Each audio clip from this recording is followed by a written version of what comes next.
Happy Mama Day.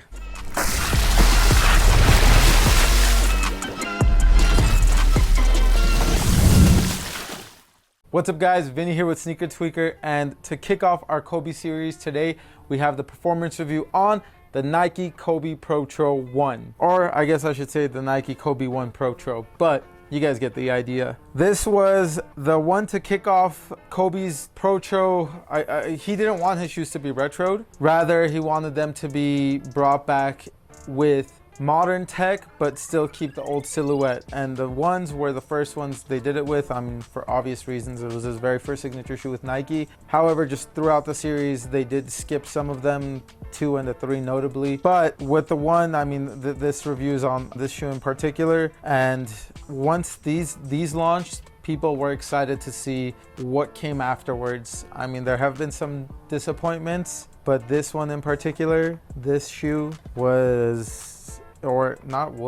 still is absolutely amazing. As always, let's start it off with the traction. The traction on these is, I mean, tried and true herringbone. All of you know the herringbone traction pattern has been around for a while. It's been used, I mean, since forever ago, 90s, 80s, you name it. That pattern in particular grips the floor really well, and obviously rubber compound has a lot to do with it as well. But as for that pattern, it's really, really good.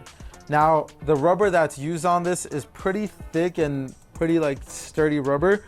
So if you are wanting to take a shoe outdoors, these would be one of them. I mean, these are built like tanks. And being that it is still the outward specs as the original ones, even Nike shoes back then were built pretty sturdy, pretty durable, and you can see it in these shoes. These will play good on both dusty courts and clean courts.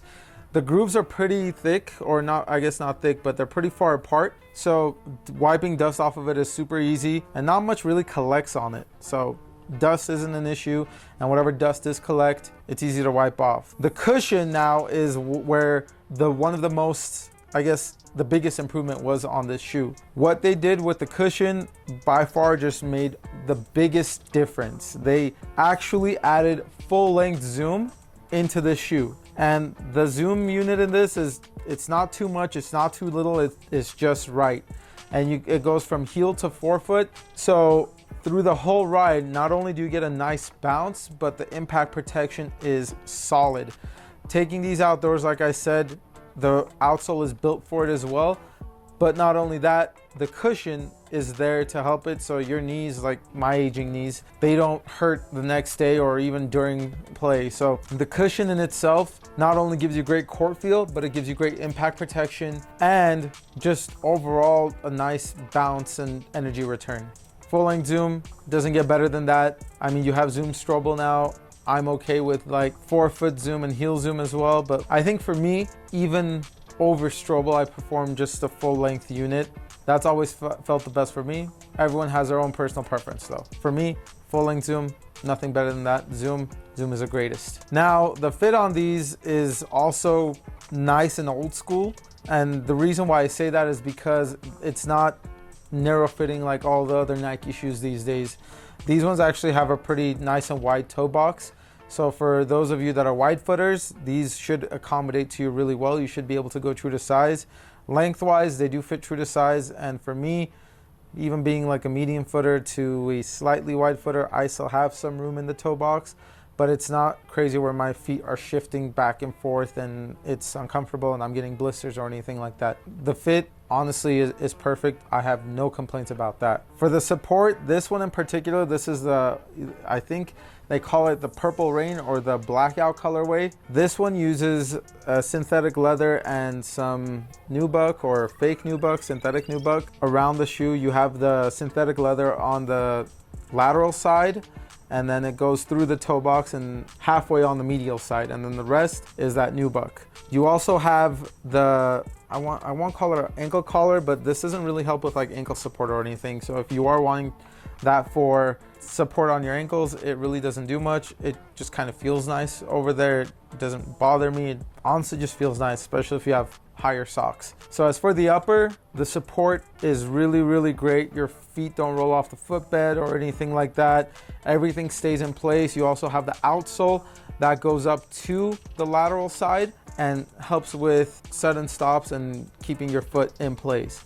Now, another great thing, and just old school, and I love it. They did do it in the LeBron a little bit, the LeBron 20 in particular. However, this is awesome. You have the carbon fiber, which is a midfoot shank play, but you still have it going up to the medial side and going back on the heel as well, acting like a heel counter. So you have a carbon fiber heel counter, and just with torsional support, balance, all of that, and helping. I mean, this is a heavier shoe, but carbon fiber is pretty light. With the support features and the weight, it's honestly, I would say this is by far, with everything that it has, even though they're built like tanks, but with all the tech features that Kobe wanted as far as Protroing it, it's one of the most complete shoes I've ever played in. Probably the best Kobe Protro still made. I love the other models as well, but as far as Protroing a shoe, I think this was done the best way out of any of the other ones. I think if they had taken note from this and applied it to the 4s, the 5s, the 6s, then I think you would have had even,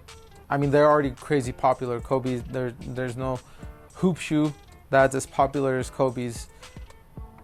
It would have been even better. Again, these things are beasts. Like I said, these are a little bit heavier, so I will tell you guys how much they actually weigh. And this is a size 9. I know you guys know, but again, I wear size 9. And for a size 9, these are about 15.8 ounces, which is just under a pound. And honestly, feels a lot lighter on foot than the actual weight. So no complaints on that end. These also did retail for $175. Now you're not going to be able to get these for $175 now.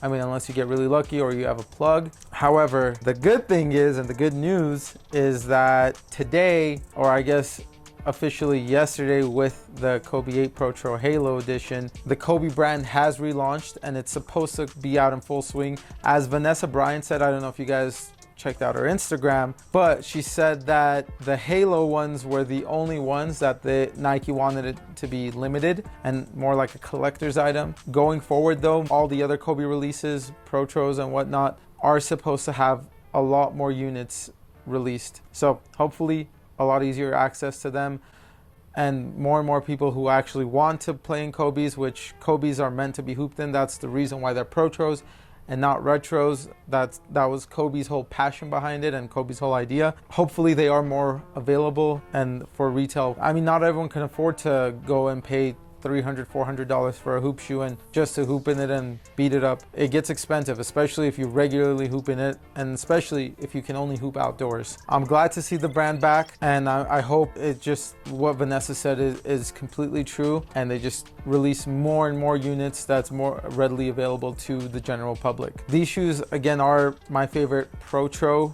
per se. I wouldn't say they're my favorite Kobe. As far as the meaning of Protro, this is my favorite one, and I hope future models take note. I don't know what they'll do with the 8 completely yet, but we kind of have an idea with certain aspects. For the 9, if they Protro the 2, the 3, hopefully this is the example that they use. Again, this one is the one that kicks off our Kobe series. I will be doing a performance review on all the Kobe's that I have. I mean, you guys can see them up on the wall behind me. Any and all Kobe's I have or can get my hands on, I will be doing performance reviews on, just because I know most people love hooping in Kobe's.